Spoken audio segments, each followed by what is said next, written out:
Normalnya kan lelaki diganti lelaki, perempuan diganti perempuan. Tapi di bab ini, di bab kaji apa? Badal. Itu lelaki boleh diganti perempuan. Karena kasusnya tadi adalah perempuan mengganti haji bapaknya. Terus nanti suatu saat dibabkan lagi oleh Imam Bukhari. Babu niyabati hajil ma'dub. Jadi tidak harus mati. Jadi dulu orang Indonesia tuh kadang benar-benar agak kacau. Bahasa kasarnya tuh agak kurang ajar. Kacau sama kurang ajar ya beda tipis. Ada orang sudah sepuh, kaya. Dia sudah agak setruk. Kalau haji langsung apalagi pakai kuota apa plus. Itu kan sampai berapa? Sekarang kalau langsung berapa? Berapa? 400. Itu tahu tok apa melakukan ikut haji? Loh, enggak berani Mas. Sekitar berapa? 500. Kalau kaji amanat, kaji badal berapa? Kalau 15. Loh itu kiainya itu saking kacaunya tadi. Udah, biar mati aja nanti lebih murah. Itu kan ngawur betul, kan yang saya bilang ngawur betul gitu. Udah ini cerita nyata. Kebetulan terus kiai ini tuh nyuwun sewu ya, ngajinya itu kayaknya detail saya. Jadi saya dengar keluarganya bilang itu, panggil kiainya suruh menghadap saya. Biar mutola'ah lagi, biar belajar lagi. Belajar sama saya ada di juris, makanya ini hukum sudah jelimet itu. Panggil. Jangan nunggu mati. Kalau mau kaji amanat sekarang saja. Mumpung masih hidup. Jadi beliau ikut niat, ikut mengalokasikan hartanya untuk haji. Kalau sudah mati itu hanya prosedur, harta warisannya nggak bisa diwaris sebelum menghajikan yang sempat berstatus apa? Mampu. Terus tak tunjukkan. Jadi sebenarnya kaji amanat itu dua. Menghajikan yang sudah meninggal atau masih hidup tapi tidak mampu. Ya. Tapi di Indonesia yang terkenal tuh yang sudah meninggal, yang 15 juta tadi. Nah kalau langsung, kalau orang kaya kan mustateknya haji plus, berarti kan 500 juta. Mendingan sudah mati kan tinggal berapa tadi?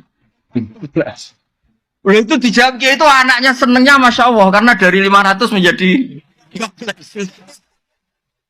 Oh, ngawur betul itu. Efisiensi 400. Ya efisiensi itu, efisiensi. Terus tak marahin sama dia. Enggak, jadi sebetulnya kaji amanat itu dua. Al-hajju anil mayyit, menghajikan yang sudah meninggal. Kedua itu anil ma'dub. Kalau dalam saya disebut apa? Ma'dub. Orangnya sudah tidak mampu apa? Haji. Nah, saya termasuk kiai yang ikut menggerakkan cara masif gimana kalau bisa tuh mumpung masih hidup sehingga ini ikut niat. So inovane dolai, mobilnya banyak untuk haji saya. Dia ikut intervensi, tapi kalau sudah meninggal mungkin dia. Jadi kalau sudah meninggal sebetulnya mayatnya itu tak dapat pahala, tanda tidak tahu saya. Karena sebetulnya ini hanya untuk menghalalkan tirkah, menghalalkan warisannya. Bisa saja mayatnya jenis orang yang ketika hidup nggak pernah berkomitmen haji. Mungkin nyun sewu karena abangan atau pengetahuan Islamnya rendah atau kebetulan nggak jenis minat haji. Bagaimana dia dapat pahala haji sementara zaman hidup saya dia nggak pernah kepikiran apa? Haji, padahal inamal amalu binniyat. Kalau dia sudah mati dan dihajikan keluarganya, sebetulnya haji ini hanya untuk menghalalkan tirkah tadi, pembagian apa? Waris. Makanya kalau yang seleranya belum haji atau gak ingin haji, ahli warisnya harus didik. Ajarin bahwa sebagian harta itu milik Allah dan statusnya mustatik supaya yang makdub tadi, yang stroke atau yang sakit ini ikut niat. Walhasil terus kayak tadi, wah, nak ngono kudu ngajine Gus. Ya maksudnya ojo disalami template banyak dia karena tadi efisiensi tadi. Oh itu dari berapa? 500 menjadi berapa? 15 juta berarti 485 ya. Itu kalau 5 jutanya aja disalangkan template itu sebagai upah fatwa gitu kan. Ya jadi saya mohon, maksud saya begini, saya cerita hadis Bukhari tadi. Jadi mengelola ilmu Islam itu di kampus ya boleh, di pondok-pondok disiplin ya boleh. Mengelola Islam kayak saya itu termasuk penganut Imam Bukhari. Jadi dulu itu Islam segampang itu. Nabi lewat ditanya, karena kalau orang sowan Nabi itu ya tidak gampang, beliau sibuk. Pernah ini satu kejadian dan ini saya tiru. orang-orang Bedui itu kan punya etika. Jadi kalau mau sowan Nabi itu bengok-bengok. Lidah itu bengok, manggil-manggil keras. Terus sama Allah ayat turun innalladzina yunaduna kami wara'il hujurat aksaruhum la yaqilun. Orang yang manggil-manggil kamu Muhammad dari luar kamar itu orang-orang enggak sopan. Terus walau annahum sabaru hatta takhruja ilaihim lakana khairal lahum. Jadi Nabi itu profesional. Kalau sudah dalam rumah itu milik keluarga. Itu sahabat yang beretika enggak berani sowan, salam yang enggak berani. Tapi kalau Nabi sudah keluar ke masjid, itu mereka ngerti ini milik publik. Makanya walau annahum sabaru hatta takhruja ilaihim lakana khairal lahum. Kalau Nabi sudah keluar itu milik publik, terus mereka berani tanya. Jangan kayak orang-orang nggak punya etika, kayaknya pergi 3 jam, 4 jam baru masuk rumah, assalamualaikum, padahal kayaknya mau ke kamar mandi mungkin. Itu diatur oleh Islam. Sehingga kita kan, saya misalnya yang saya alami, saya kan sudah fair ketika begini kan, istri saya ada ganggu saya, anak saya ada, karena sudah milik publik. Boyo kalau sudah di rumah itu milik keluarga. Makanya dulu sudah diatur sedemikian rupa. Tidak tahu kalau di daerah kamu melakukan ini apa enggak tahu. Kadang-kadang kiainya juga senang ditamoni lah. Itu kan ya sudah kan. Itu kan haknya, itu kan apa? Haknya. Nah saya di sini juga hak saya, ini wilayah saya, teritorial saya. Sehingga momentum Nabi lewat itu penting bagi orang-orang yang punya peradaban karena ngerti ini Nabi kalau sedang di luar itu milik publik. Itu disebut walau annahum sabaru hatta takhruja ilaihim lakana khairal lahum. Jadi kalau mau komunikasi dengan Nabi, nunggu Nabi itu keluar dari area privat keluarga. Ya Pak Rektor nih kalau pas di luar kan jenengan milik kamu. Kalau sudah di rumah, kan enggak tahu. Jangan-jangan disuruh nyuci piring sama istrinya. Karena sekali di rumah itu bisa hamba sahaya itu bilang. Itu kan bisa masalah itu kan. Itu semua orang soleh. Yang paling masyhur kan cerita Umar itu. Umar kayak apa kerasnya. Itu di atas rektor itu. Umar. Oh itu ada orang sering dimarahin istrinya matur ke Umar. Di rumahnya kebetulan. Habis itu pas itu istrinya jebodar-jedar. Sampun ya Amirul. Lu sampun gimana? Kamu belum matur kok sampun. Sampun. Ternyata apa? Ya hanya itu aja. Ternyata jenengan yang ngalami.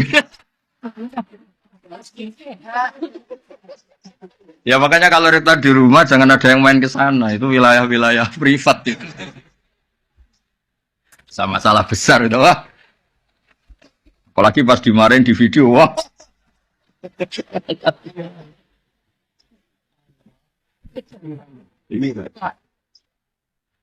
Jadi Nabi itu nggak pernah digugat lelaki, yang pernah digugat perempuan. Jadi makanya saya bilang, kata cantik itu penting. Jadi ada perempuan itu cantik sekali, namanya Khawlah binti Salab. Saking cantiknya dia mungkin habis haid atau apa, terus dia pas suaminya datang itu dia pas sholat. Ya karena cantik tadi. Langsung suaminya orang Arab kan nggak makan bakwan sama tempe, makanya daging. Pokoknya ingin langsung hubungan intim. Istrinya menolak. Wong di redaksi kitabnya itu agak jorok ceritanya. Fa'ak jabat tu ajizatu. Dia ngeliat istrinya sujud tuh tertarik. Walhasil terus diajak gak mau. Terus orang Arab itu kalau mangkel melakukan apa? Dihar. Dihar itu menyerupakan istri dengan apa? Ibu. Kalau di Arab menyerupakan istri dengan ibu itu maknanya gak mungkin halal disetubui. Kalau di Indonesia enggak. Kalau menyerupakan istri dengan ibu itu karena kasih sayangnya. Makanya di Indonesia hampir gak ada apa? Dihar karena beda sekali perspektifnya. Beda sekali. Walhasil terus karena dihar di jahiliyah dulu itu hukumnya sama dengan tolak. Nabi itu melangsungkan hukum yang nggak dibatalkan oleh apa? Islam. Yang nggak dibatalkan seulang lagi. Karena beberapa tradisi jahiliyah juga ada yang diteruskan. Matur ya Rasulullah. Saya istri saya dihar gini. Yang matur pertama itu suaminya. Namanya Aus bin Somit. Ada banyak riwayat, sama ambil saja Aus bin Somit. Gak usah diteliti jadi disertasi itu gak usah. Disertasi kok ilmunya copy paste. Oh nanti disertanya kata Gus Wak kacau itu, gak ilmiah itu, ya, harus nyari referensinya sendiri. Barang nyari gak mau biaya, pakai maktabah samilah 5.000, aduh kasus lagi. Kata Nabi, ya sudah gitu memang hukumnya. Pulang suaminya. Kata istrinya, wah kamu gak mutu ya. Datang. Ini cerita surat Mujadalah tadi kalau zaman baca Mujadalah. Betul ya Rasulullah kalau dia itu kayak tolak. Iya. Nabi, saya ini sudah tua. Kalau bikin hukum mau dipikir-pikir dulu. Soalnya itu cantik, cantik betul. Agak jorok. Agak ngawur kalau ngomong itu kalau sama Nabi agak ngawur. Ini kisah nyata loh. Maksudnya gimana? Kalau saya masih muda dulu, cantik masih muda. Dihukumi tolak gak apa-apa, masih banyak lelaki suka saya. Ini saya sudah tua. Terus bilang, ngomongnya jorok, saya masih ingat bahasa Arabnya. Akala sababi, muda saya cantik saya dihabiskan oleh dia. Maksudnya suaminya Aus bin Samit. Wa nasartu lahu batni, sehidup-hidup saya udah pokoknya ngomongnya jorok dia.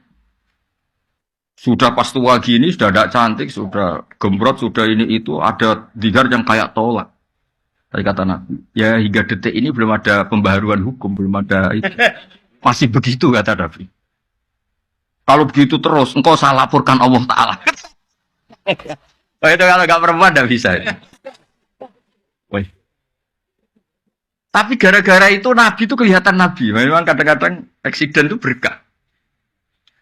Si Khawlain terus pulang. Pulang di kamar dia sujud. Ya Allah, bilangin Nabimu, ini hukum apa? Ini hukum apa ya? Saya sudah tidak cantik, sudah tua. Kalau kejadian ini ketika saya masih cantik, nggak masalah. Terus ngomongnya tuh pas munajat tuh yang ngawur betul. Indomam tuhum ilaihi do'u wa indomam tuhum ilayya ja'u. Ini anak saya banyak. Kalau yang ngurus dia pasti tersia-siakan. Namanya lelaki mesti katut babon, dia sudah pikir aja gitu. Namanya lelaki mesti udah kalau cerai sama saya nggak sampai seminggu kan lelaki nggak ada idahnya. Pasti langsung nikah apa? Lagi. Pasti anak saya ini disia-siakan. Kalau anak-anak saya rawat saya pasti kelaparan karena saya perempuan nggak bisa apa-apa. Tolong bilangin Nabi hukum ini dirubah. Oh, itu pas munajat gitu terus Nabi itu didatangi Jibril. Udah rubah aja. Kata Allah, udah dirubah aja. Kalau dihar itu tidak sama dengan apa? Tolak. Nabi nyuruh sahabat, udah panggil tadi Khawlah. Gugat aja diterima. Nah, supaya Pak Rektor ini hati-hati. Ngadepi dosen-dosen putri itu harus hati-hati. Nggak akan menang gitu ini. Ya sudah akhirnya. Itu kata Sayyidah Aisyah. Saya tahu betul Nabi itu di sini, Khawlah di sana. Itu kalau enggak Nabi. Ternyata tadi Khawlah di kamarnya itu munajat betul. Makanya disebut qad sami Allah qaulal lati tujadil. Tujadiluka itu bukan diskusi. Mujadalah itu ada ngawurnya. Bahasa Arab mujadalah itu beda. Mujadalah itu ada ngawurnya, ada kasarnya. Bukan tastafti. Kalau tastafti itu minta fatwa masih normal beretika. Tujadilu bukan tastafti. Kalau tastafti kan masih beretika. Mujadalah itu agak ya debat. Ya kembali ke tadi, berkahnya Indonesia itu ada struktural, ada kultural. Kalau struktural semua, masa orang tanya hukum nunggu semester berapa, nunggu ya pelajarannya harus gitu terus. Tapi yang kultural ya nyuwun sewu harus niru ya mirip-mirip saya tadi gitu sehingga ada babul futya fitorin. Jangan yang kultural juga ikut struktural. Bisa jam sekian. Lah kalau misalnya yang tadi, yang kasus yang tanya saya tadi, kalau dia istikhadah kan sebetulnya hukumnya sama dengan perempuan apa suci. Coba kalau saya jawab, besok aja ke rumah saya. Berarti hari itu kan belum tahu hukumnya dia. Padahal hari itu dia sudah harus sholat duhur, sholat asar, sholat maghrib. Apalagi kalau di Unisma suruh daftar dulu. Registrasi dulu. Iya, kebetulan kalau fakultasnya kedokteran misalnya. Wah ini tidak bidang saya, coba ganti fakultas saja dulu. Bareng ganti fakultas keagamaan, ternyata jurusannya dakwah ini tidak bidang saya, ganti dulu syariat. Bisa panjang kan? Jadi sebenarnya kekayaan Indonesia seperti ini harus kita jaga. Makanya saya itu tidak menolak kalau dikasih dokter honoris causa, tapi yang bakatnya kayak saya tidak usah. Saya juga agak perlu, kalau seperti saya juga agak perlu jadi pengurus-pengurus struktural. Karena jadi tadi nggak saling apa melengkapi. Tapi yang kultural pun harus tetap alim, jangan terus mentang-mentang kultural terus. Saya naik itu. Nah, problemnya di Indonesia yang kultural sendiri banyak yang sudah tidak mutolaah kayak tadi itu, yang haji plus tadi itu. Kata dia ya, Gus, gue ngurus rezeki wong. Kenapa? Aku kan, ya, aku kadang disalami banyak karena tadi fatwa tadi. Nunggu mati lebih apa? Murah. Wah, kamu harus tobat itu. Tobatnya gimana?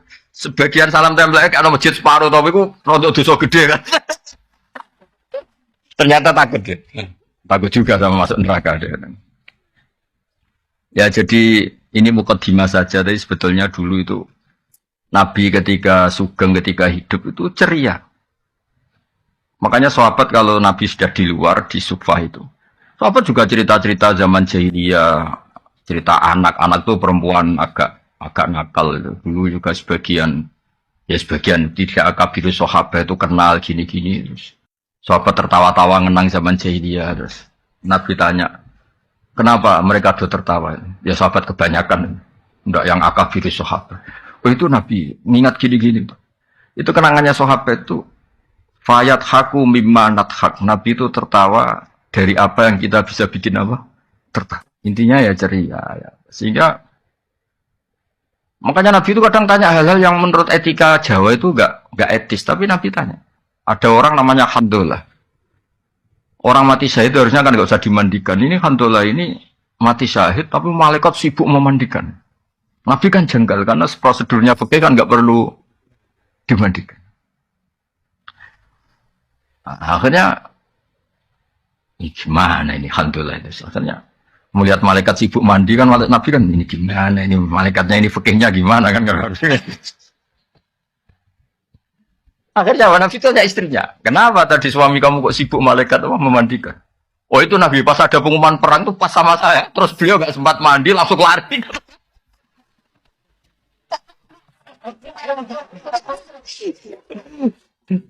Akhirnya malaikat kan yang ribet itu kan. Ngerti itu gimana dia dapat galon, dapat apa malaikat tadi juga nggak tahu ya. Malaikat nyari di mana itu nggak tahu. Sampai si Kandola ini gelarnya apa? Ghusilul malaikah, mayat yang dimandikan. Sampai itu menjadi gelar kehormatan.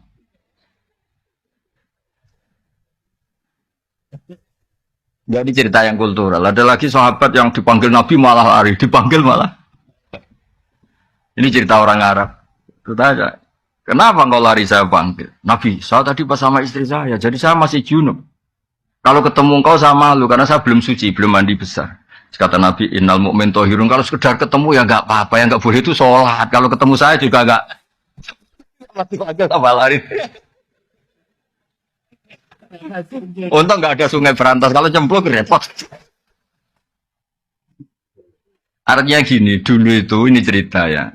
Tanpa mengadili, sawang ini cerita tanpa mengadili. Dulu belajar Islam tuh ya gampang betul. Ada kejadian gitu, jadi hukum. Oh orang junub itu tetap boleh ketemu kiai, ketemu nabi. Gak harus daftar, gak harus registrasi, terus gak harus apa, gak harus apa. Nah sekarang itu saya tadi bilang ke Pak Rektor, gak boleh organisasi ini terlalu mengambil alih semua kebaikan. Harus ada yang apa? Kultural, baik NU, Muhammadiyah maupun apa. Karena ini yang bisa on time. Yang bisa setiap apa? Saat, setiap waktu. Tapi ya tetap ada yang struktural nggak apa-apa. Tapi jangan mengganti fungsi yang kultural. Tapi yang kultural juga nggak usah ganti yang apa? Struktural. Makanya ini berkah betul ini saling menyadari, ini saling waras lah bahasa kasarnya saling. Karena selama ini kadang-kadang itu dipertentangkan. Padahal jelas kalau pertanyaan-pertanyaan di jalan atau apa yang struktural kan nggak bisa mewakili ini. Karena harus daftar dulu, fakultasnya harus ini. Semesternya harus semester berapa baru mengkaji ini. Dah ya jelas ya. Nah, ini yang mulai ngaji ini tak baca ini nih. Nah, ini serius ini tak kasih referensi tadi. Ini saya baca terjemahnya dulu. Ini kan di Syekh Nawawi itu. Wa yahdiyaka sirata mustaqima kata Syekh Nawawi fi tablighir risalah wa iqamati alamatir riyasa. Fala yabqa may yaqdiru alal iqra alal kufri. Ya ini saya terjemah, ya terjemahnya dibaca sendiri, jadi begini ya, Islam itu membawa kebenaran, tapi kebenaran ini kan masuk ke ruang publik, ternyata benar saja tidak cukup, karena benar itu bisa di objek cemoohan, objek eksploitasi dan sebagainya, karena masuk ruang apa? Sebab itu Nabi itu butuh kemenangan. Karena beberapa aturan itu nggak bisa diterapkan kalau tidak posisi menang. Dulu yang namanya Ka'bah itu ada 360 berhala. Bisa apa? Orang yang membawa kebenaran kalau tidak posisi apa? Menang. Ka'bah bisa ditertibkan dari berhala-berhala itu karena Nabi posisi menang. Makanya kata Syekh Nawawi, menang itu penting. Kata beliau sampai menang itu penting untuk memaklumatkan, untuk mengawal kebenaran, sehingga falayab koma yakfiru alal ikro alal kufri, tidak ada lagi kekuatan yang bisa maksa orang Islam itu kafir. Makanya saya minta kalau misalnya kampus-kampus Islam itu besar kayak Unisma, UI besar, kebesaran ini bukan untuk kita tapi untuk Islam, supaya nilai-nilai Islam diterapkan itu lazim saja, bukan hal yang harus diperjuangkan dengan harta dan jiwa, tapi satu kelaziman. Jadi menang itu kalau di ilmu ini juga jadi berkah, karena beberapa kebenaran ini posisi kita harus menang karena masuk ruang publik. Itu ada seorang yang cerita, dulu miskin terus kaya. Dia itu ketika miskin jadi buruh, kebetulan majikannya non muslim, itu dia bingung usul prosedur untuk bikin waktu sholat. Setelah dia kaya punya pabrik, gampang kan? Udah kalau duhur jeda. Malah karena dia sosokan kiai yang nggak jamaah kasih sanksi. Intinya kalau menang itu kepena itu, tentu tidak untuk otoritarian atau apa. Sebab itu semua nabi itu pasti pernah dikasih menang meskipun di akhirat. Karena ada kebenaran yang memang syaratnya itu harus posisi menang. Menang itu udah harus di struktural tadi, saya ulang lagi di kulturalnya. Saya pernah didolani lah, kalau bahasa kiainya mungkin disowani, didolani salah satu cucu pendiri NU.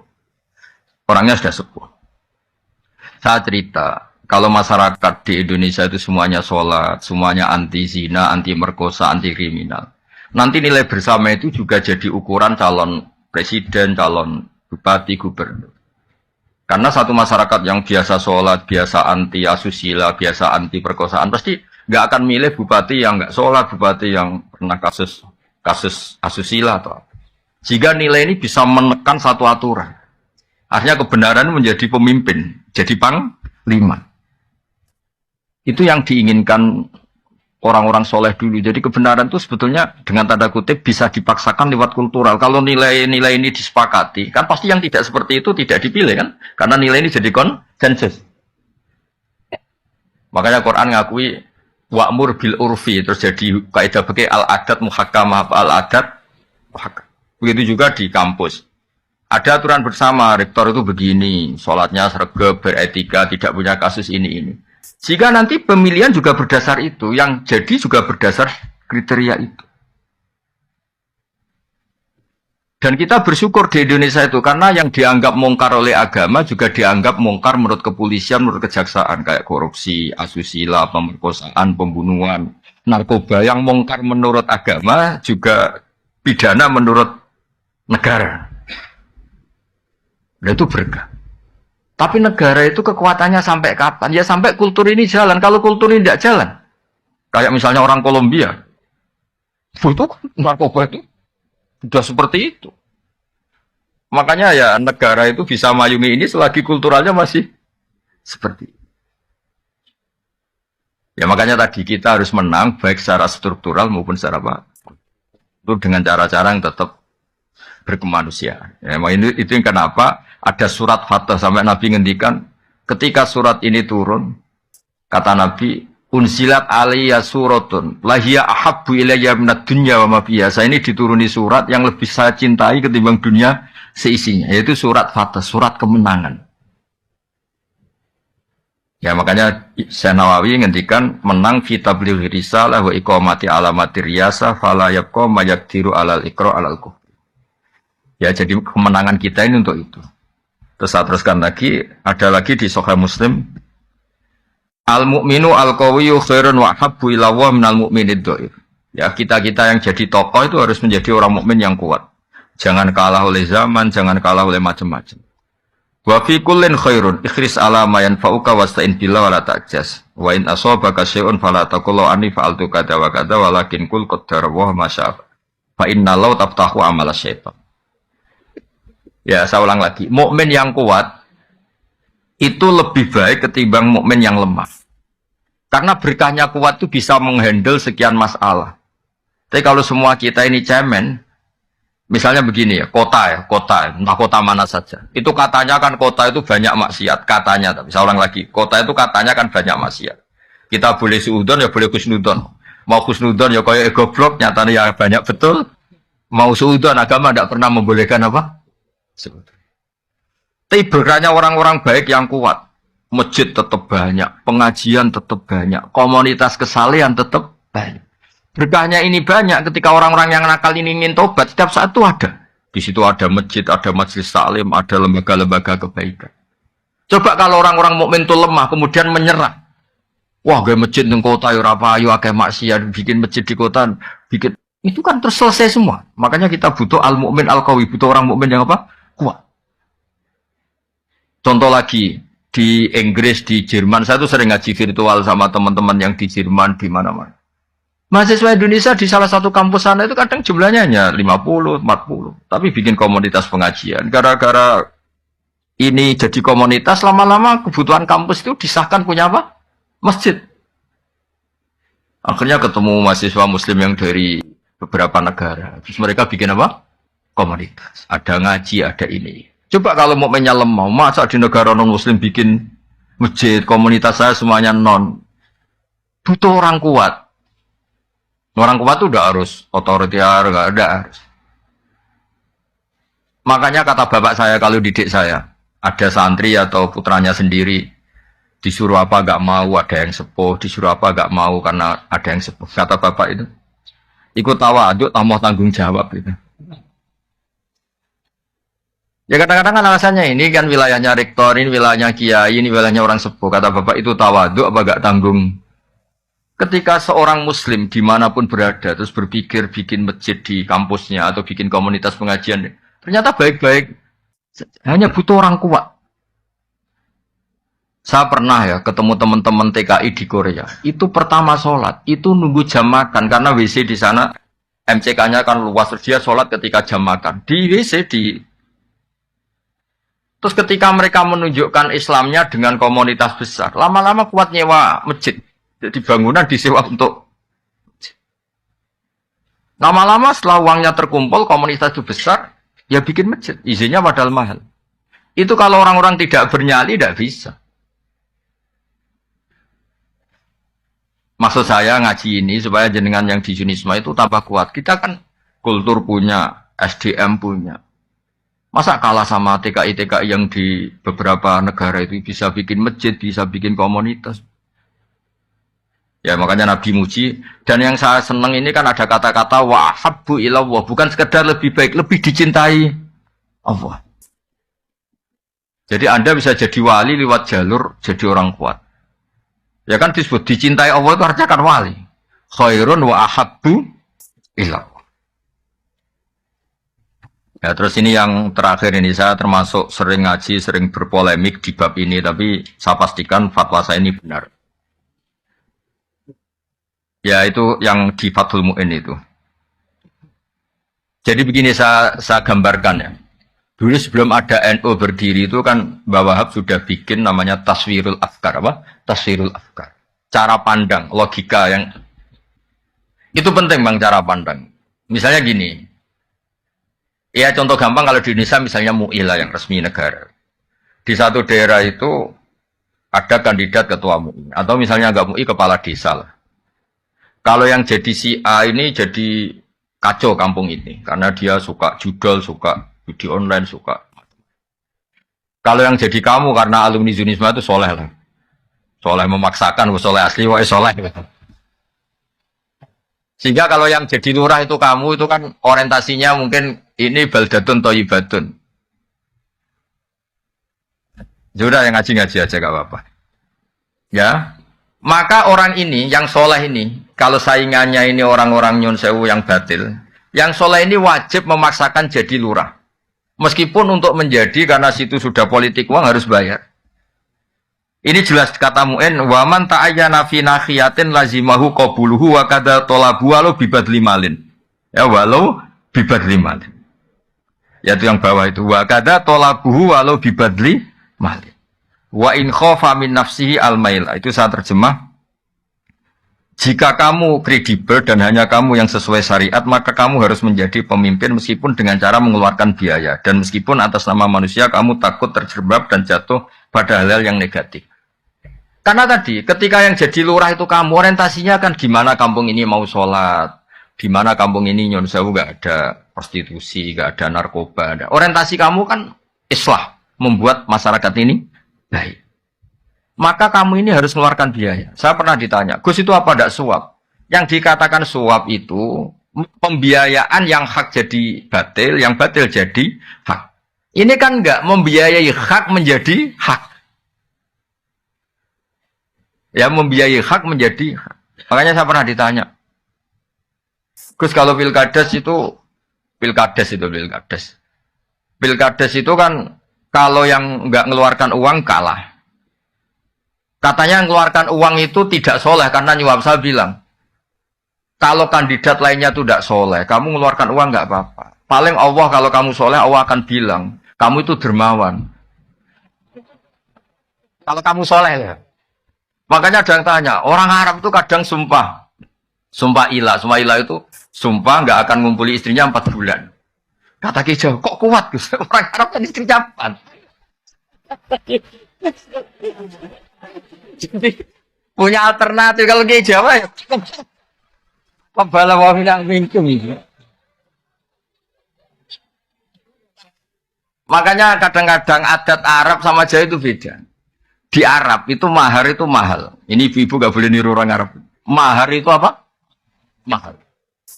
Saking mahalnya kadang itu orang nikah hanya 1 bulan, 3 bulan karena sering nikah orang Arab.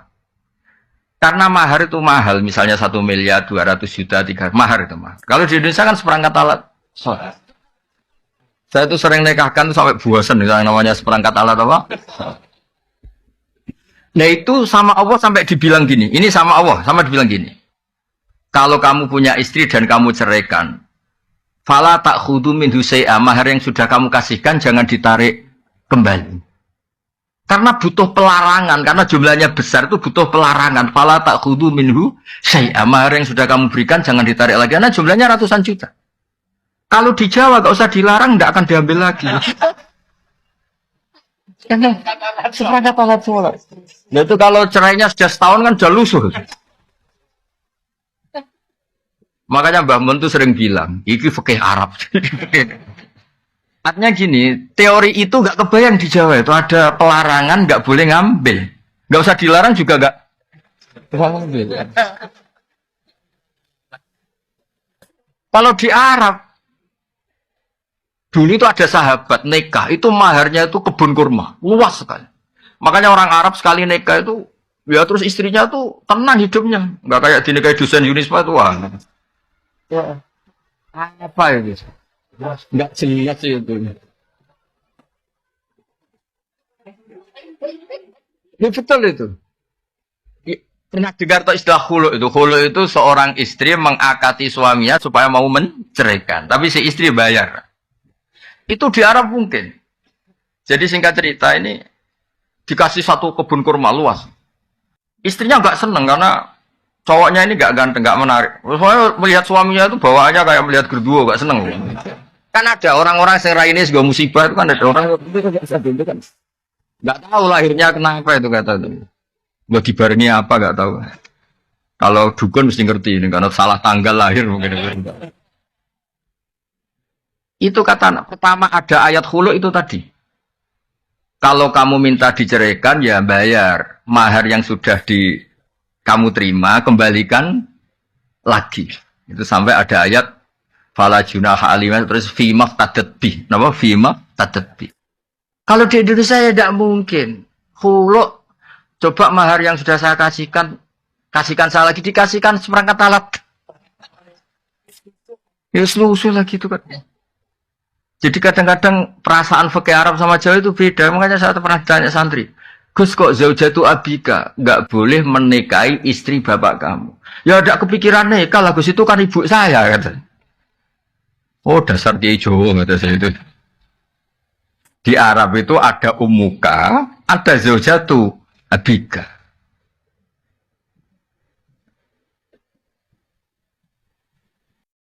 Ya, jadi jelas ya. Ini karena Anda bawa unisma I-nya itu Islam. Ini makanya saya ajarin fikih secara baik dan benar.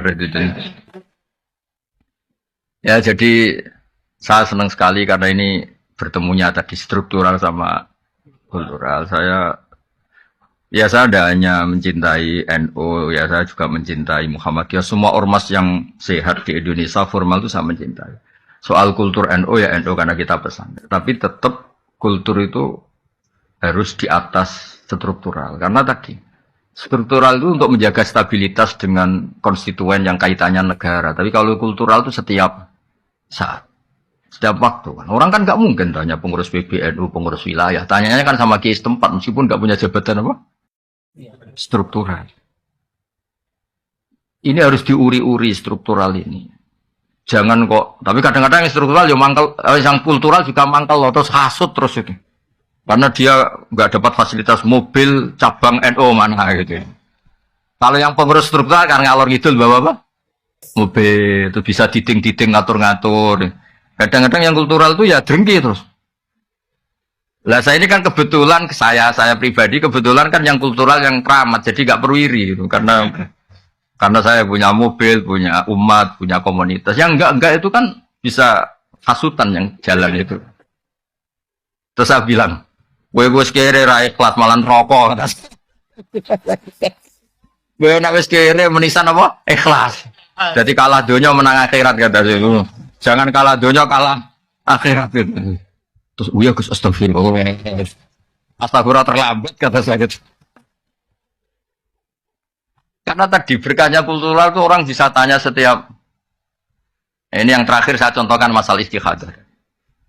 Nabi itu punya ipar namanya Hamnah binti Jahas. Ya soalnya Hamnah binti Jahas karena Nabi punya istri namanya Zainab binti Jahas. Punya ipar namanya Hamnah binti Jahas. Itu kalau tanya Nabi, ya Rasulullah saya ini sering keluar darah gini-gini. Kata Nabi, ya sudah kalau melewati adat haid kamu, maka itu istihadah. Oh lebih dari itu Nabi, cara sekarang ya sudah kamu pakai softtek, lebih dari itu Nabi, ya sudah diblebet, lebih dari itu. Pokoknya dia ngomong lebih dari itu.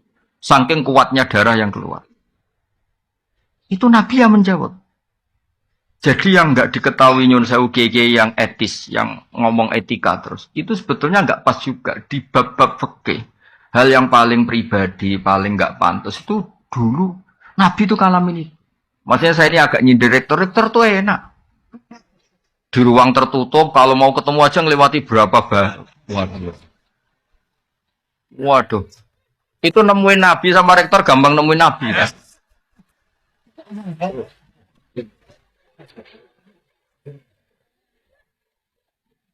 Apalagi ketua yayasan ya. Wah, malah ngeri lagi. Mentang-mentang punya SK pemecatan tuh, wah itu hidupnya lebih bahagia. Rektor masih takut sama ketua apa?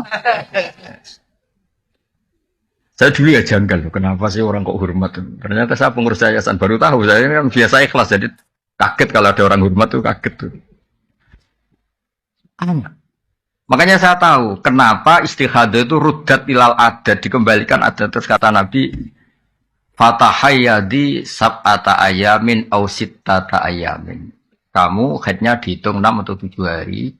Sebagaimana hari-hari ketika kamu normal. Qabla ayusi bagi ma'asobagi. Sebelum kamu kena penyakit itu biasanya haidnya berapa hari. Yaitu dipakai apa? Acuan. Yang di atas itu dianggap apa? Istihadah. Itu, jadi sama jangan bayangkan Nabi itu prosedural, mau ketemu rektor janjian dulu, terus yang jaga sudah dibeli. Mau ketemu Pak Rektor, sudah janjian. Saya tuh apa? Lagunya orang struktural.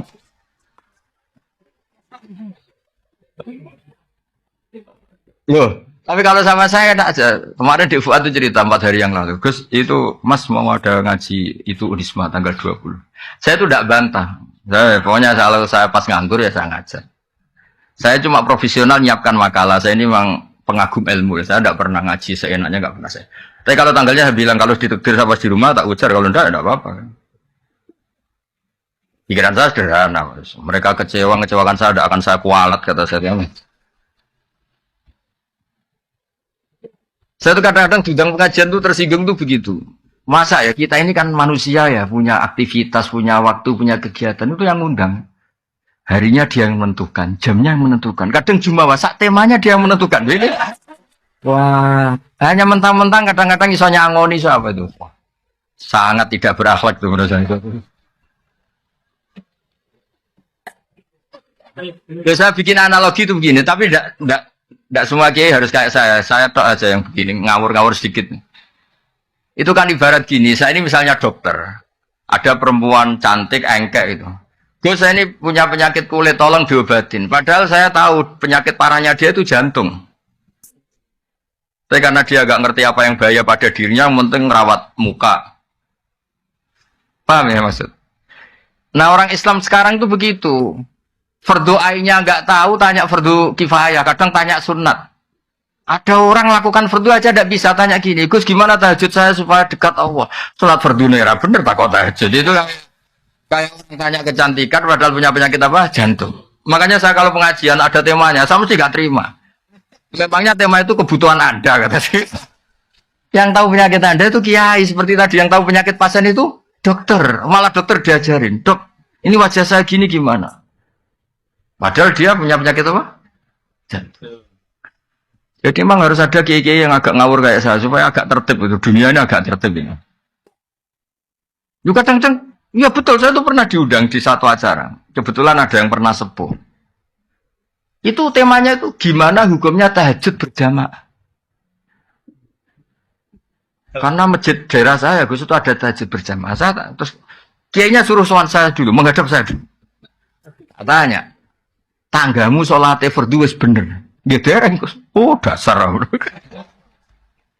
Aktifkan dulu cara sholat apa? Fardu, baru bicara apa? Sunat. Wah, nangono rasa ngundang jenengan, Gus, gak situ.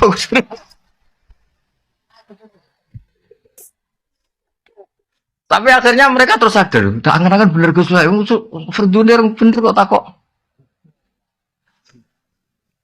Jadi kadang-kadang orang Indonesia tuh aneh. Tapi kebetulan aneh ini yang melakukan banyak terus tidak aneh.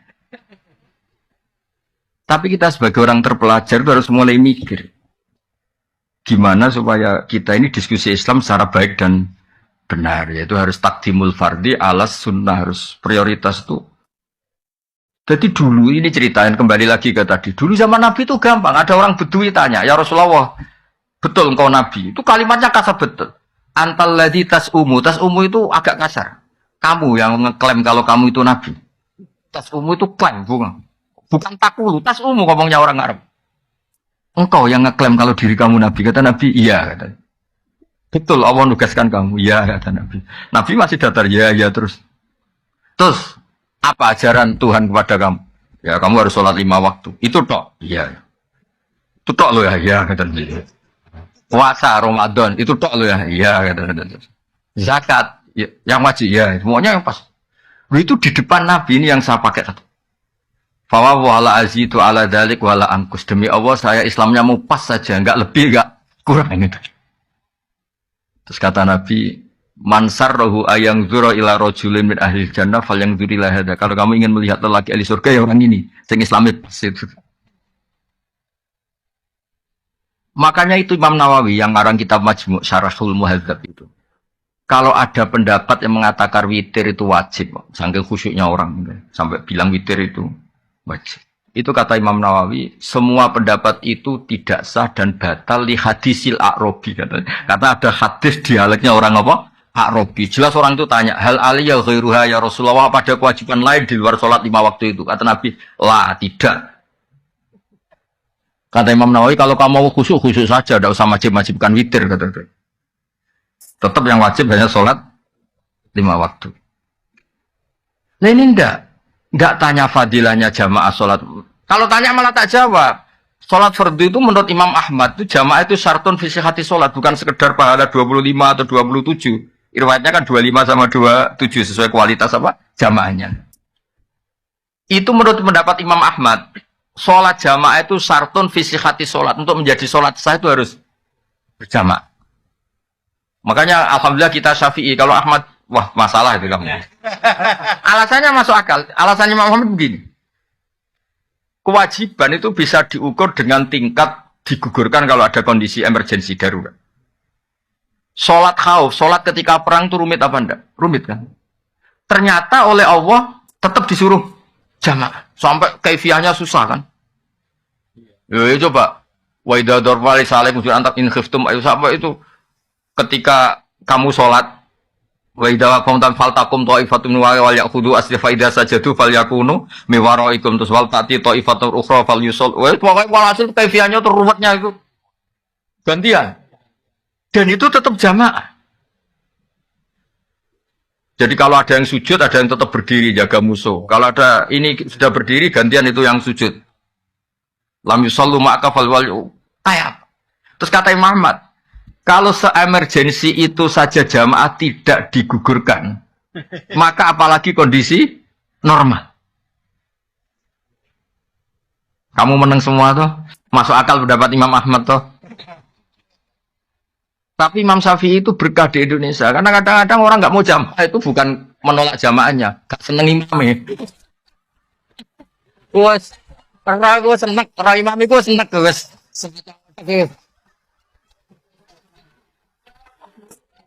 Gak apalagi ketua yayasan sudah ngerti kalau imamnya minta naik gaji, malah gak ketat. Imam kok keduanya dari itu. Aduh. Makanya saya andekan orang-orang Hambali itu hidup, pasti saya cerita di Indonesia itu menolak jamaah bukan karena anti jamaah, itu nggak cocok sama imam. Di Indonesia itu imamnya gak kunut aja masalah. Yang kunut imamnya gak kunut juga mas, atau sebaliknya juga masalah. Sekarang aja era modern, saya tuh sering makmum orang Muhammadiyah. Orang Muhammadiyah juga sekarang alhamdulillah sering makmum orang NU. Karena saya ngomong terus. Kalau kunut itu adalah NU, berarti Imam Syafi'i itu NU. Imam Abu Hanifah berarti Muhammadiyah. Padahal Muhammadiyah sama NU itu dulu Imam Hanafi, dulu Imam Syafi'i. Mana buktinya kalau Imam Syafi'i punya Kartanu itu? Kan tidak ada buktinya. Goyo biasa aja dari awal kan dua-duanya sepakat kalau itu masalah sunat atau tidak sunat kan, tidak masalah rukun kan. Tapi saya pernah dibantah oleh Banser. Ini memang enggak, saya tahu Gus kalau itu sunat, tapi ini identitas. Identitas kalau enggak kunut itu bisa masalah itu. Ya sudah, tapi ya kalau kita yang tekuni ilmu ya biasa aja. Kalau kita yang tekuni ilmu ya biasa. Jadi saya mohon karena Unisma ini kan, biasanya bacanya Unisma apa Unisma? Oh ini ya sudah berarti sudah Indonesia banget ini. Saya tuh masih menangi orang baca Zunisma, Zui karena setengah Indonesia setengah rodok mampu Inggris itu. Sekarang sudah diterbitkan ya, sudah muni U semua ya. Tapi kalau di UI itu masih asing bilang U itu, karena kelamaan bilang Zui gitu. Kalau Indonesia sudah fase semua U ya. Tapi saya dulu dengarnya ya Zunisma sama ya. Berarti sudah Indonesia. Ya jadi jelas ya lewat ngaji ini bahwa struktural dan kultural tidak harus dipertentangkan. Ya supaya Islam Indonesia itu khazanahnya apa luas karena nggak mungkin orang tanya itu cari Pak Rektor tadi bisa melewati 3. Ya sama yang kultural juga nggak usah hasut sama yang struktural karena yang struktural kan gaya kan ngurusi Islam sambil membawa mobil dinas. Yang struktural, yang kultural lu kasihan. Dari sawah mencangkul langsung ngajar madrasah.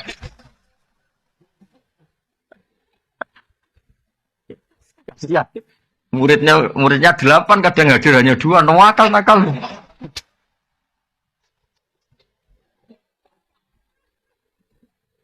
Tapi itu yang menjadikan orang Indonesia tahu Islam. Makanya saya setuju sama doa-doa, makanya doa kita itu walil mu'minin al mu'minat itu semuanya didoakan. Karena yang terlibat membesarkan Islam, menghidupkan Islam itu semuanya, bukan kita tok. Ya semuanya bukan kita tok. Saya sering ditanya di pedalaman Kalimantan. Saya ini di pedalaman Kalimantan, wajib Jumatan enggak? Ya secara fikih enggak wajib karena belum perkampungan. Masalahnya jamaah saya itu jamaah ngaji, kalau dia sholat duhur enggak mau. Jumat kok duhur. Nah, hari Jumat kok. Ya sudah kalau gitu Jumatan. Katanya tadi gak wajib. Lah dia ini rodok santri, semeneng tak wajib terus rasido. Gitu. Tapi jamaahnya gak mau. Masa Jumat-Jumat kok duhur gitu. Makanya alhamdulillah madhab-madhab yang Jumatan harus orang 40 harus gini-gini di Indonesia alhamdulillah tidak melaku, tidak jalan. Karena kampung-kampung terpencil yang komunitasnya baru 20, mintanya juga Jumatan. Makanya kita cari-carikan dalil gimana. Lah saya termasuk kiai yang ahli nyari dalil-dalil yang tidak. Karena kasihan memang kebutuhannya Jumatan. Masa Jumat-Jumat kok duhur. Ya udah Jumatan. Dalilnya udah bagian saya yang nyari kan. Masa ini kan kiai baik, jadi pokoknya yang gitu-gitu tak cariin gitu. Ya jadi kadang-kadang kita butuh. Saya pernah lagi ada Jumatan betul. Saya itu mau ke Jogja. Kebetulan dulu saya pakai bis ban double. Karena saya ini kan termasuk orang soleh lah. Jadi ada Jumatan berhentilah daripada duhur ya sama Jumatan berhenti. Padahal pakai bis, enggak pakai mobil pribadi. Tahun berapa? Sekitar tahun 97 atau 98. Jumatan di satu kampung itu orangnya itu enggak ada 20. Imamnya itu kalau baca Fatihah kayak orang mau melahirkan. Perjuangan. Susahnya itu. Iya, kuat. Saya itu bawa santri 2, kebetulan sudah tamat alias, sudah pinter. Mengajinya sudah mahal. Dia ikut saya di Jogja itu karena sorogan kitab Mahali. Padahal kitab Mahali itu kasnya di atas Fathul Mu'in. Sudah termasuk kitab besar lah. Di Al-Azhar itu Mahali sudah untuk gelar apa? Doktoral fikihnya. Dia mondok saya di Jogja itu karena ngaji kitab apa? Mahal. Singkat cerita santri saya 2 itu. Gus, kok jenengan ndak ada? Nak kon gak mantep ya ada. 2 santri saya itu ya ada, saya ada. Ditanya saya. Kenapa Gus Dayat? Pusing menuso, sayang manusia aja gak tega, mau tidak ngesahkan itu.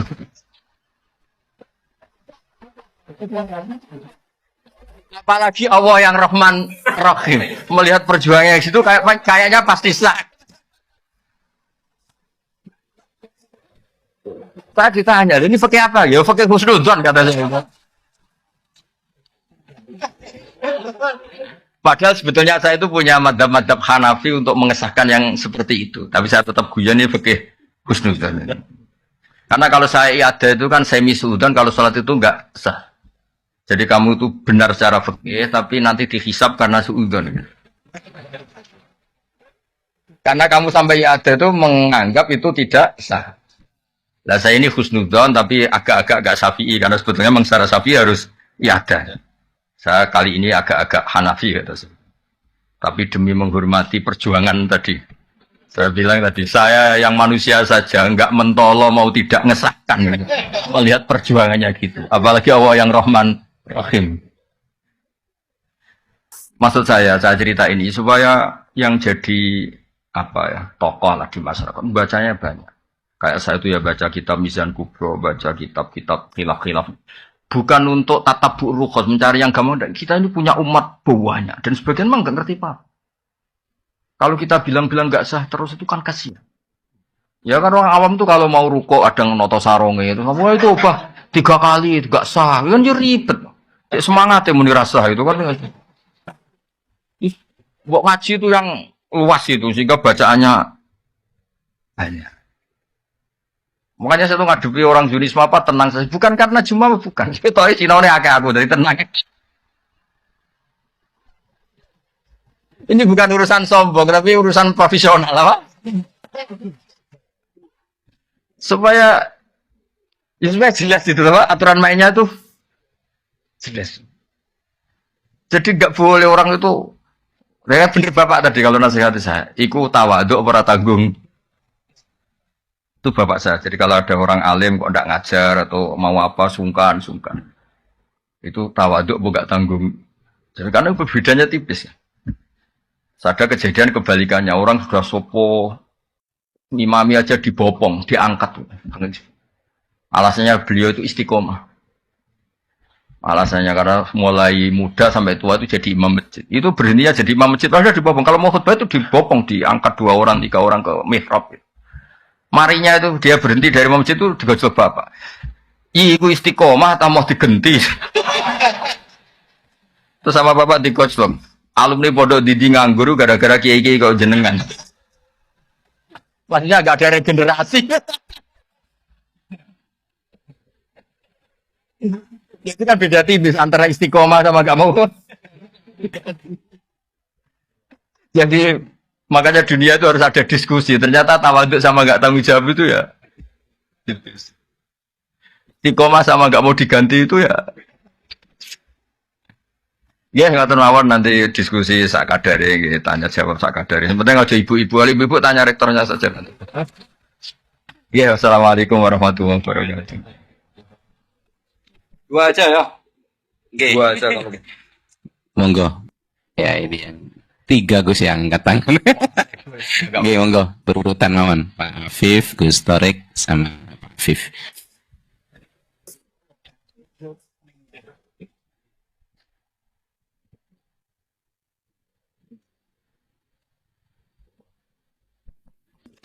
Ya, bismillahirrahmanirrahim. Terus atas waktu yang diberikan. Ada 2 pertanyaan, Gus. Loh. Bisa korupsi ini. Oh enggak, 4 sekalian. Yang pertama terkait dengan penafsiran ayat mengenai Inna fatahna laka fatham mubina, tentang pentingnya kekuatan untuk bisa mengawal kebenaran. Tapi sampean percaya tuh sama kitab itu? Nggih. Udah percaya dulu. Jangan nanti aja, penting percaya dulu. Iya. Dan dikaitkan dengan hadis Rasulullah, al-mu'minul qawi khairun wa habbu ilallah minal mu'minid dha'if. Ini kaitannya dengan qadhiyah Palestina sekarang niki. Di mana sudah setahun lebih ini kan tertindas, dan ada wacana untuk kemerdekaan Palestina ya, tapi dengan beberapa syarat ya, di mana di sana ada 2 faksi, ada faksi Fatah yang lebih memilih jalur diplomasi dengan Israel, dan juga Hamas yang lebih memilih untuk mukawamah ya. Nah, selama ini perundingan ini masih alot gitu, dan apakah yang dipilih oleh Hamas untuk terus melakukan perjuangan hingga mendapatkan kemerdekaan ini sebagai sebuah cerminan dari al-mu'min al-qawi, atau justru cara Fatah yang ingin melakukan menghasilkan perdamaian ini melalui jalur diplomasi. Yang kedua terkait dengan masalah fikih. Dari apa yang panjenengan sampaikan tadi panjang lebar, saya menjadi teringat dengan sosok ya Kiai karismatik ya, Kiai Haji Muhammad Sahal Mahfudz.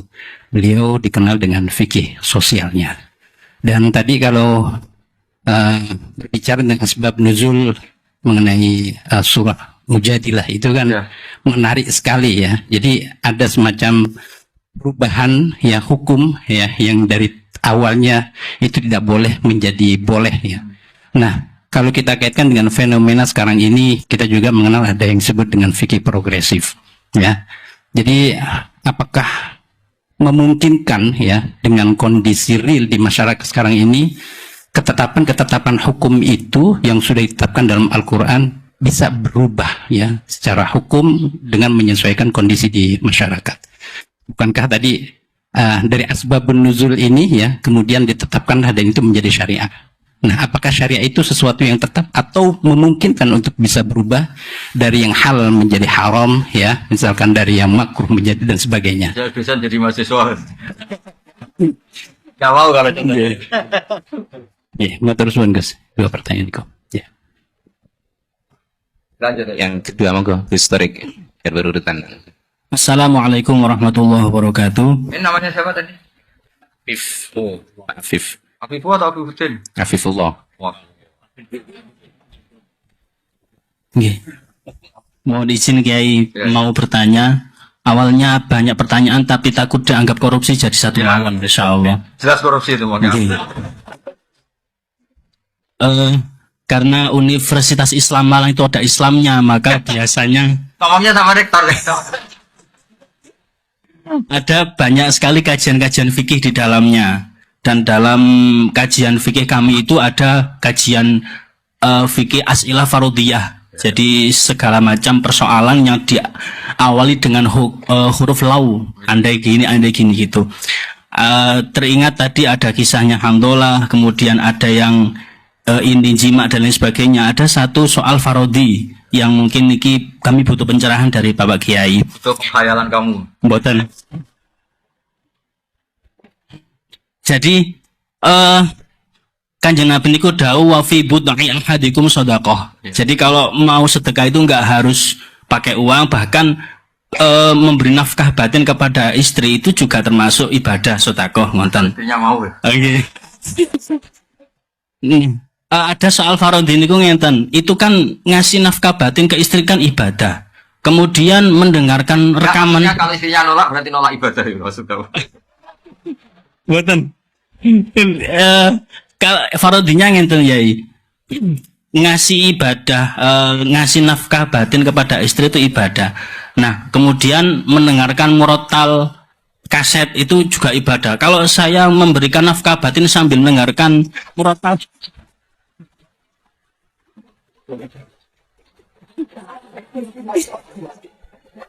nah itu gimana hukumnya? Kan sama-sama ibadah.